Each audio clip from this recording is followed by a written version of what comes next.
really great that finally somebody has brought together all this evidence, because a lot of it's not available in English. You know, we had to do 8 years of research, translate papers from German, Russian. You referred to in India the Vedic literature? Well, yes, I was saying in the beginning that we do take our inspiration from these ancient Sanskrit writings of India. They're collectively called the Vedas.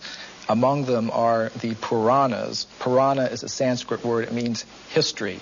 Now, these histories tell of human civilizations on this planet going back millions of years. How do we know those are accurate? Well, that was our question, too. Richard Thompson and I, we thought, well, if there's any accuracy to those statements, there must be some factual evidence to back them up. Now, when we looked in the current textbooks, of course, we didn't find any such evidence, but we thought, well, let's look a little bit further. And as I said, that led to an 8-year research program where we investigated every archaeological discovery ever made. And what we found is that, practically speaking, archaeologists and anthropologists have buried almost as much evidence as they've dug up. In other words... Or perhaps overlooked, cast aside? Well, yes, cast aside. And there have been some outright cases of suppression where people who have reported such things have had their careers ruined. We should never, I don't think, be afraid to investigate opposing points of view.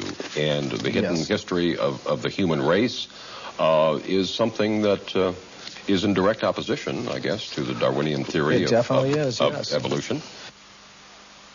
This human person who looked like us, existed millions of years ago, did not evolve from an ape, as we are led to believe in the Darwin theory.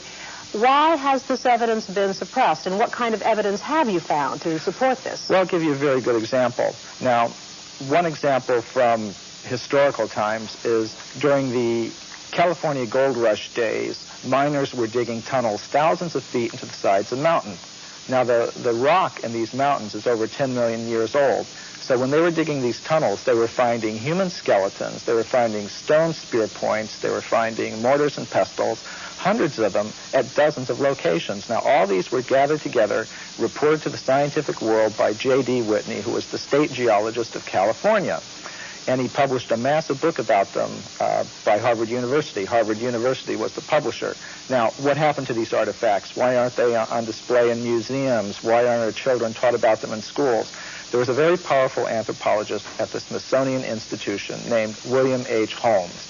And he said to Whitney, you, Dr. Whitney, if you had understood the theory of human evolution as we understand it today, you would have hesitated to announce your conclusion, namely that human beings existed millions of years ago, despite the imposing array of facts with which you were confronted. In other words, simply because the facts didn't fit the theory, the facts had to go, and so did Professor Whitney. But back then I would imagine that they did not have the scientific procedures to identify the exact age of bones and matter that we have today. So can you be confident that this researcher was able to give a time for these bones that were found? Yes, we checked with the modern geologists about the age of the deposits. Now, these things continue to be discovered today, for example. And a vast amount of evidence showing that human beings like ourselves have been around for millions of years has been systematically suppressed. And I can give you some examples. For example, in 1979, Mary Leakey, who's one of the most famous archaeologists of this century, discovered in Africa completely modern human footprints, no different from the footprints that you or I would make on a beach today. Now, the thing about these footprints is they were found in rock that was dated 3.6 million years old. And that throws out completely any idea of human origins that's current today. Why would anyone want information like that?